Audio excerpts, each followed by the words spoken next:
Congress MP Shashi Tharoor has expressed disappointment over the recent violent protests in Bangladesh, stressing the need to preserve stable bilateral relations. Referring to a recent report by the Parliamentary Foreign Affairs Committee, Tharoor said that India has a strong stake in Bangladesh, recalling India's role in its liberation in 1971.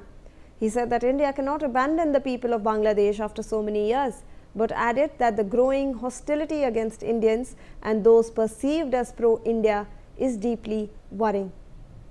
तो रैनिक obviously हमने देखा कि एक parliamentary committee की report भी आई है जिसमें warn किया गया है कि 1971 के बाद ये सबसे ख़तरनाक सिचुएशन है इंडिया के लिए जो बांग्लादेश में अभी अनरेस्ट हो रहा है। अब शशि थरूर जी जो हैं वो भी कह रहे हैं कि हमें कॉशियसली इस पूरे सिचुएशन को देखना चाहिए और मॉनिटर करना चाहिए।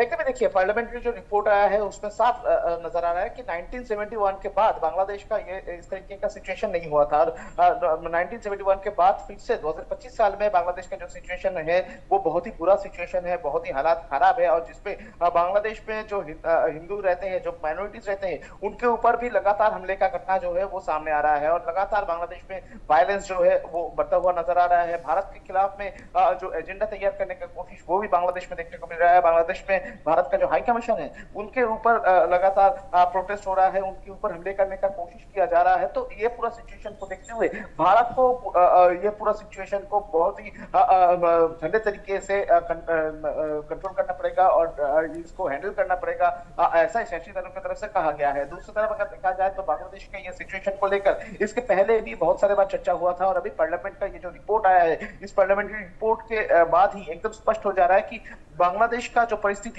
वो परिस्थिति कितना भयावह है और किस तरीके से ये इसको कंट्रोल किया जाएगा, यही अभी भारत के सामने भी एक चैलेंज है और भारत की तरफ से भी इसके ऊपर नजर रखा जा रहा है। इसके पहले भी जब बांग्लादेश का सिचुएशन खराब हुआ था, यानी 2024 साल में जुलाई महीने में जो घटना घटा था, उसके बाद से लगातार बांग्लादेश का जो सिचुएशन हो रहा था, उसके बाद भी भारत की तरफ से इसके ऊपर नजर रखा जा रहा था, बांग्लादेश के सिचुएशन के ऊपर। रैनिक हमारे साथ बने रहे। We have some more inputs on this story. Two of Bangladesh's major political parties, the Bangladesh Nationalist Party and the Jamaat-e-Islami, have expressed grief over the death of Sharif Usman Hadi.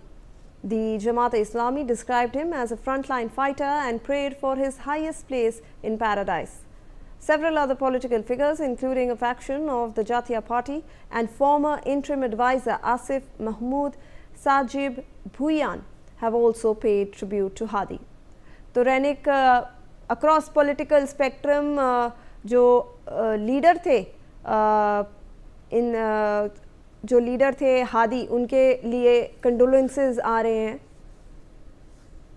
देखिए, जो बांग्लादेश का political parties है उनकी तरफ से भी हादी का ये जो मौत, इसको लेकर कॉन्डोलेंस जताया जा रहा है और दूसरी तरफ हादी का ये मौत के बाद जिस तरीके से लगातार लोग रास्ते में आकर प्रोटेस्ट कर रहे हैं, उसका परिणाम भी देखने को मिल रहा है। बहुत सारे पॉलिटिकल पार्टी जो है वो अभी इनकलाब जो संगठन है उनके साथ जुड़ चुके हैं, उनके साथ जुड़कर हादी का ये जो मौत का प्रतिवाद, तो उस प्रतिवाद मिছিল में शामिल हो रहे हैं। आज सुबह से भी बहुत सारे तस्वीर सामने आ रहा है, जिस तस्वीर में साफ हो जा रहा है कि बांग्लादेश में अभी भी बहुत सारे लोग रास्ते में हैं, बहुत सारे पॉलिटिकल पार्टीज का लीडर भी रास्ते में शामिल हो रहे हैं इस प्रोटेस्ट में। इनकलाब संगठन का ये जो प्रोटेस्ट, क्योंकि इनकलाब संगठन का लीडर था ये हादी और ये हादी का ये जो मौत, इसको देखते हुए बांग्लादेश में जो सिचुएशन अभी हुआ है, तो उसमें पॉलिटिकल पार्टीज भी शामिल हो रहे हैं और पॉलिटिकल पार्टीज की तरफ से हादी का ये मौत को लेकर कॉन्डोलेंस भी जताया जा रहा है। तो फिलहाल अभी बांग्लादेश का ये जो सिचुएशन कब तक कंट्रोल होगा, कब तक ये सिचुएशन नॉर्मलाइज्ड होगा,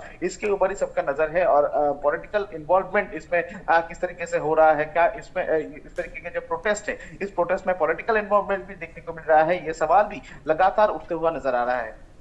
धन्यवाद रैनिक। With that, we have come to the end of this bulletin. We will see you on the other side of this commercial.